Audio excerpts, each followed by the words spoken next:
Hello, everyone. Sundara Cerberus here. And yeah, since it's a Tuesday, we're going to get on with some more Lucid9. Hell yeah. So last episode, we finished off that really deep backstory, which was really, really touching actually. I really enjoyed that. And on our way home, feeling really, really down, and on our way to go and get some ice cream prescribed by Mr. Ryota, we find this girl, who's in her 20s. She doesn't look it. I don't know. But yeah, without further ado, let's get right into it. You might as well carry a sign. From your uniform, you're a student at the academy. From the fact you are wearing it, you attend high school this morning. From your presence in town rather than in class, you are, as I believe they call it, playing hooky. From that prescription slip, you are enrolled in the recently developed therapy method that the Academy has been boasting. From your fairly normal physical and social skills, your problem is most likely clinical depression or something like high-functioning autism. Okay, I get it. You're a detective! And you're impressed, but pretending not to be. It's pretty impressive. The observations themselves might seem like common sense, but a person who can actually synthesize them is a rare find. Which, of course, kind of just makes her even more annoying. Just God, such a pain in the ass. I relaxed a little, oddly relieved that she hadn't actually secretly researched me. That would be really, really creepy and stockish. Now, it's your turn. My turn? Of course. What can you see from my physical I can't talk. I invite you to give your brains some much needed exercise. That gets close to firing me up. Close. Sorry, but I have my therapist's instructions to follow. Unless you have any actual business with me, I'd appreciate it if you let me alone. Let me alone? Left me alone. I step around her again. This time, she doesn't move. But just as I think that I'm home free, I hear a soft whisper whisper drift from behind me. Do you not wish to play a bigger role in society than an inconsequential pawn in this game of life? Wow, I'm proud I got that word. Or will you restrict yourself to the confines of your own abilities just because of her? I quietly stop, turn around slowly. Tell me how you know that, right now. I shall, after you prove yourself mentally capable of comprehending the simplest of my explanations. Fine. She wants to play it this way? Let's play it that way. Time to focus. I can just picture him like with two fingers on the side of his head, like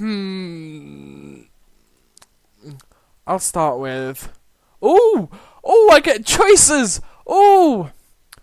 So, I might not have done psychology as some of my things that I chose because too much writing apparently won't be any good at it. But anyway, I know from my knowledge of different stuff that one of the best ways to tell about someone is definitely their body language is one of the key factors to know what they're feeling at the exact moment. But if you want to know their personal all-around stuff, you want to go off their clothes. Because everyone has a key defining thing about their clothes, and if you manage to pick it up, you can know a lot about people. Unlike the standard professional where I might expect of a law enforcement agent, she dresses comfortably. Probably can do that because she's a freelance detective. They also haven't been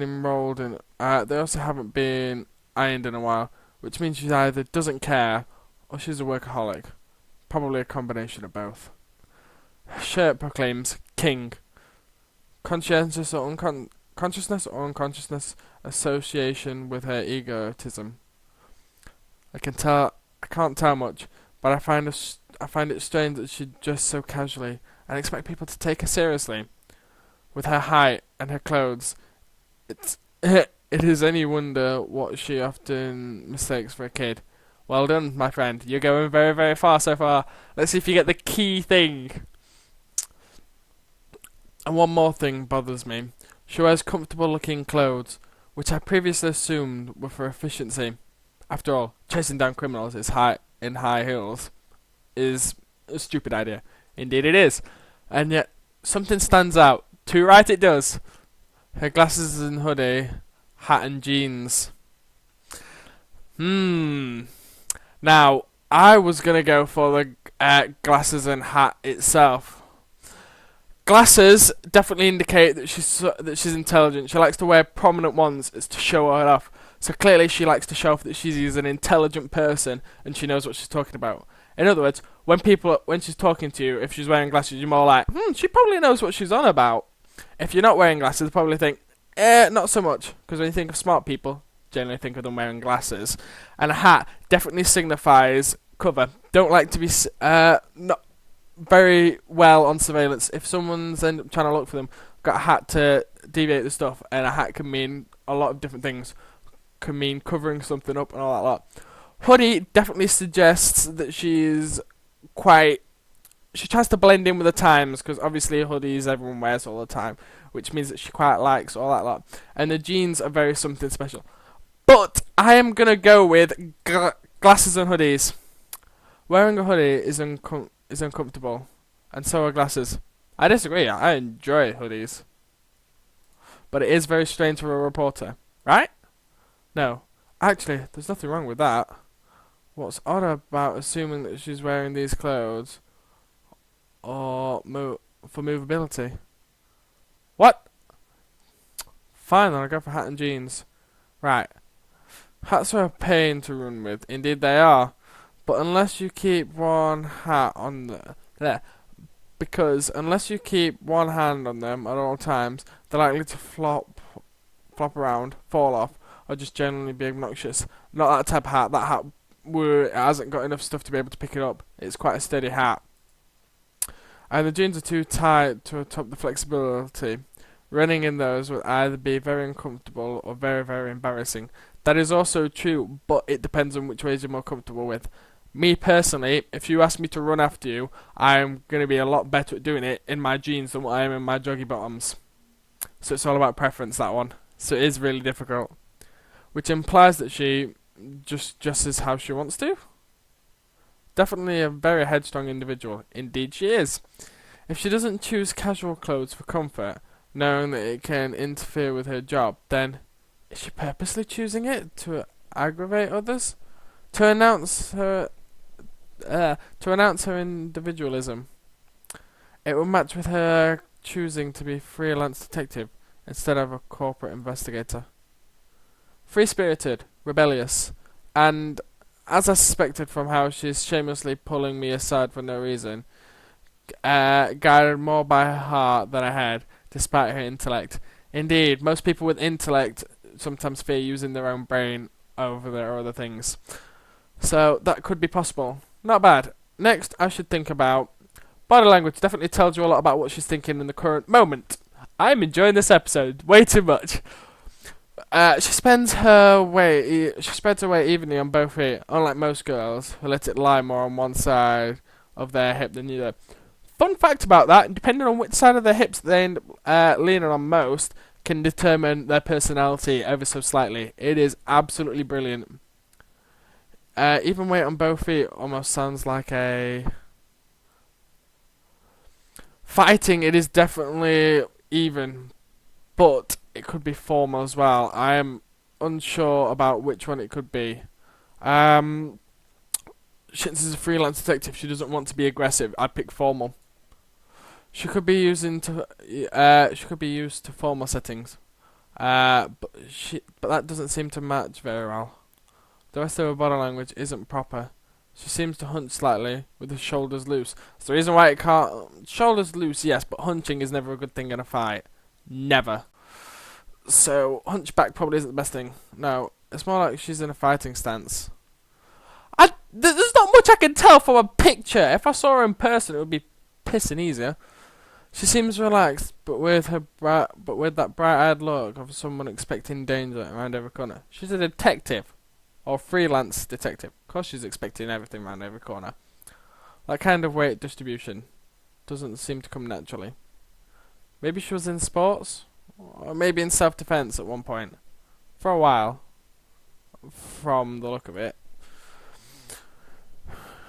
I'd like to guess martial arts, but I can't say for sure. There are too many possibilities. Okay then. Maybe I should think about this a different way. Her movements are very crisp and close to the body.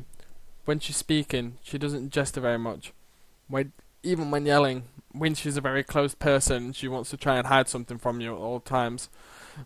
Generally speaking, sports emphasize emoting on a huge scale, roaring in victory, bawling in defeat, the works. Not only that, but limbs are trained more for gross motor skills than fine. Ooh. Oh, okay. So right click does that. Just found out something new. Haha. On the contrary, it has very tight control over her hands, almost to the point where she seems stiff. I can't tell that from a picture, which likely points to something high controlled, like ballet or archery, or a more subtle martial art like Wing Chun. Wow, never heard of Wing Chun before. Well, that still doesn't narrow things down too much. Time to move on. I notice that when Sugar moves, she primarily tends to use her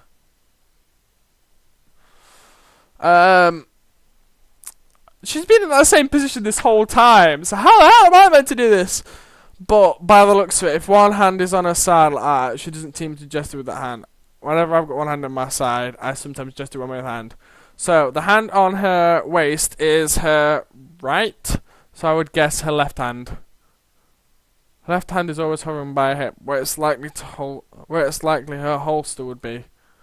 Maybe, or could it be coincidental?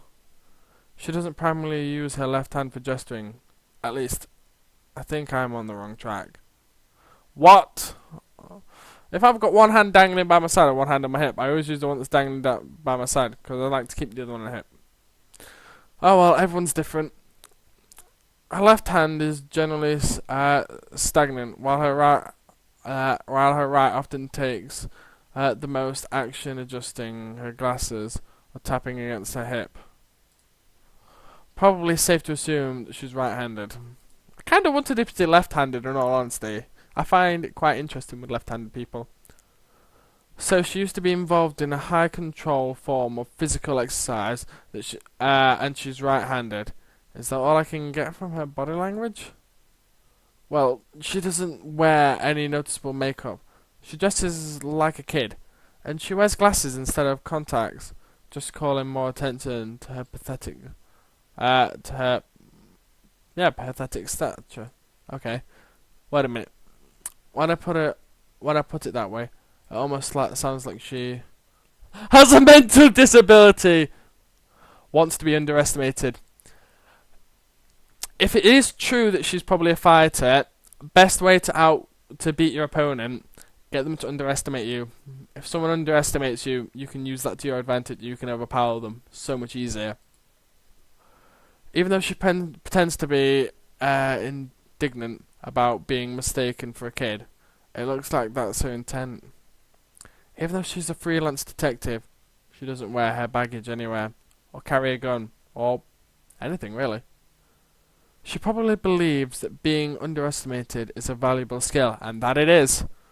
I can't say I'd personally agree, but hey, she's the 26-year-old freelance detective, not me. The circumstances. Ooh. Do we have time for the circumstances? No. So, we will go on to the circumstances next week. Yeah, I'm annoying you all, you guys, by doing that. Ha! Anyway, thank you guys for watching. If you like this episode, because I sure as hell enjoyed it myself, give it a thumbs up. If you didn't, pop a thumbs down. I mean, I did make a load of mistakes, like a blooming idiot, but I can't see the person, so it's not easy to do. Anyway, if you guys are liking what you've seen on my channel so far, hit the subscribe button, hit it with a paw, hit it with a Cerberus paw, and I'll see you guys in the next episode. Sunday the Cerberus is going back down to hell. Ow!